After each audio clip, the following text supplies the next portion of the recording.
I was so relieved to hear you to talk about his belief in God.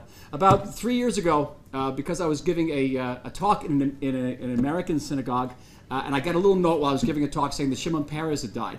And I had to quickly run out of the synagogue, get on a plane, go back to the funeral, because I'd worked very closely with Peres. And on the way to the airport, I recorded my sermon that I was giving at these synagogues, and it went up online, and it went viral. And what I talk about, you talk what you talk about in the synagogue. I talked about my relationship with God. Michelle, you know this story. And, you know, I talked about as a kid and my personal relationship and how it affected my life and my decision to move to Israel, my decision to serve my country. I got the living stuffing beat out of me here for this thing. An Israeli politician talked about his relationship with God? Impossible. We went to the prayer breakfast a couple months ago with Robert in a multi-partisan delegation. What? No, in America. In America, the prayer breakfast. We went in Washington.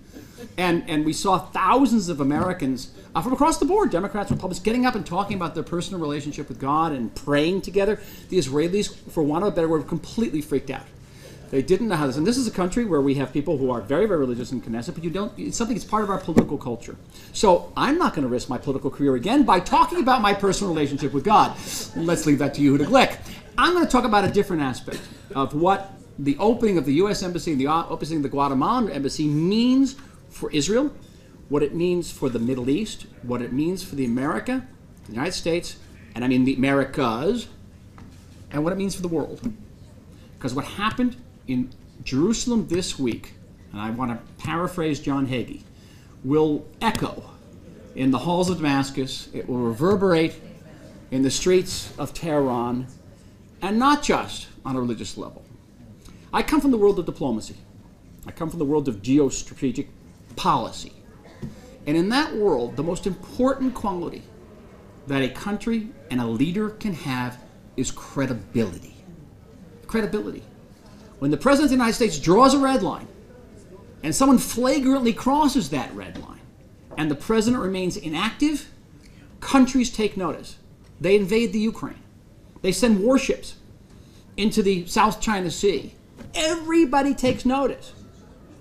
And so when the President of the United States says he is going to move America's embassy to Jerusalem and recognize Jerusalem as Israel's capital, when another brave country like Guatemala follows suit, everybody in the world is taking notes. And if you think for a second that little guy with a strange haircut in North Korea is not taking notes of this, you're mistaken. Believe me, he's taking notes. That the Iranians, and I see the Iranians already blinking. They're blinking all over the place. They're blinking not just because he pulled out of the Iranian nuclear deal. They're blinking because he moved the embassy to Jerusalem. Can you understand how crucial this is for our security, for each and every one of us?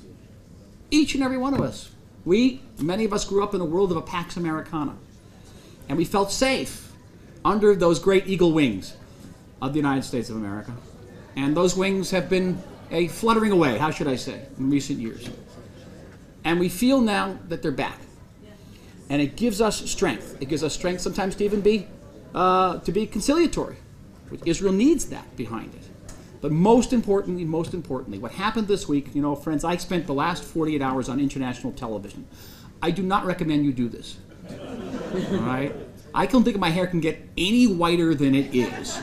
But I went on the BBC 5 times last night, the CBC last night, and I was treated. The first question on Canadian national radio was, how many Palestinians are you going to kill before you've had enough?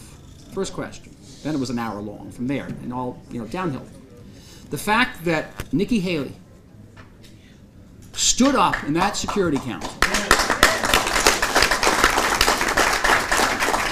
and said that Israel acted with almost superhuman restraint and would not let this supposed world body gang up us. The fact that the Australians took their note from the United States and joined them, thank you, Prime Minister Turnbull, from here, from Jerusalem. It's all a product, it's all part of a form. It's all part of a whole. It's a way of the world saying America is back and America won't let its friends get beat up. That's what it's about. That's what it's about. Okay, so I got to stop. God. No. In any case, that in a purely, as far as I can, secular way, not atheistic way, Michelle, secular way, I'm saying thank you. This has immense geopolitical, strategic ramifications for what you've done. And thank you. Thank you for making us more whole, more complete. And yes, thank you for making us more secure. Tודה רבה.